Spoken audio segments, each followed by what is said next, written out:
of his existence since he had started policing in Lochdubh. At last he bumped up the rutted track leading to the low croft house where Mrs. Gallagher lived. Bending his head against the ferocity of the wind, he rapped at the door. He waited as he heard her fumbling with locks and bolts. What was she afraid of? Most crofters didn't bother locking their doors.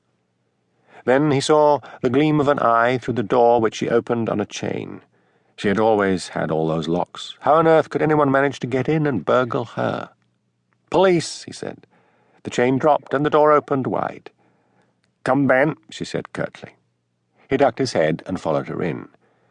As in most croft houses, the kitchen was used as a living room, with the parlour being kept for best.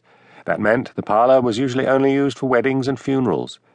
Mrs. Gallagher's kitchen was cosy and cheerful, belying the permanently sour expression on her face. She had a mass of thick, crinkly pepper and salt hair. The skin of her face was like old leather, beaten into a permanent tan by working outdoors. Her eyes were that peculiar light grey, almost silver, you still see in the Highlands. Emotions flitted over the surface of such eyes like cloud shadows on the sea, and yet rarely gave anything away. "What's been taken?" asked Hamish. "Sit down and stop looming over me," she snapped. Hamish obediently sat down. "My cat, Smokey's been stolen." Hamish had started to tug out his notebook, then left it alone. "How long's the cat been gone?"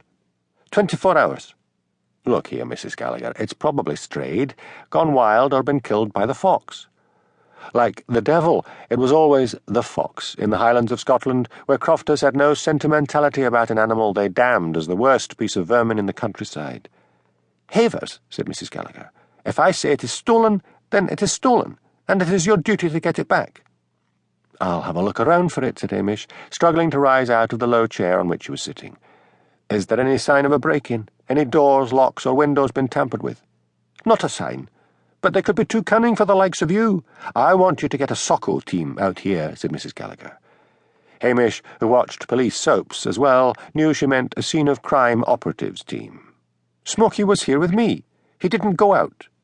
"Did you go out yourself?" "Yes. I went to feed the sheep." "And wouldn't Smokey nip out after you?" "No. Smokey never goes out until dinner-time." Hamish interpreted dinner-time to mean midday. In most houses in and around Lochdubh, dinner was still in the middle of the day, and high tea, that is, one course followed by bread and scones and cake and washed down with tea, in the early evening.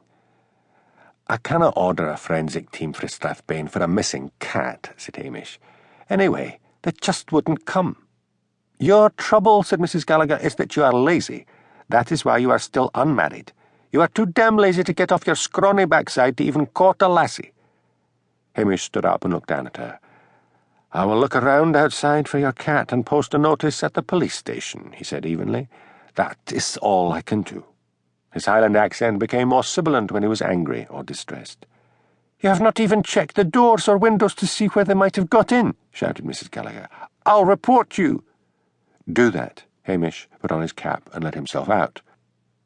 The wind had died as suddenly as it had sprung up. It was still blowing hard far up in the sky, for ragged black clouds were tearing across a small, cold moon. He set off over the surrounding fields, calling "Smokey," but there was no sign of any cat. He wearily returned to the croft house and knocked on the door. Again he waited and called out "Police" in answer to her sharp demand to know who was there. "Have you got a photo of the cat?" he called.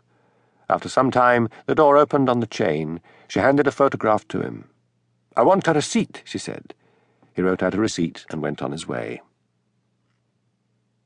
The next day, Hamish forgot about the cat. He had a more important burglary to investigate in a neighbouring village.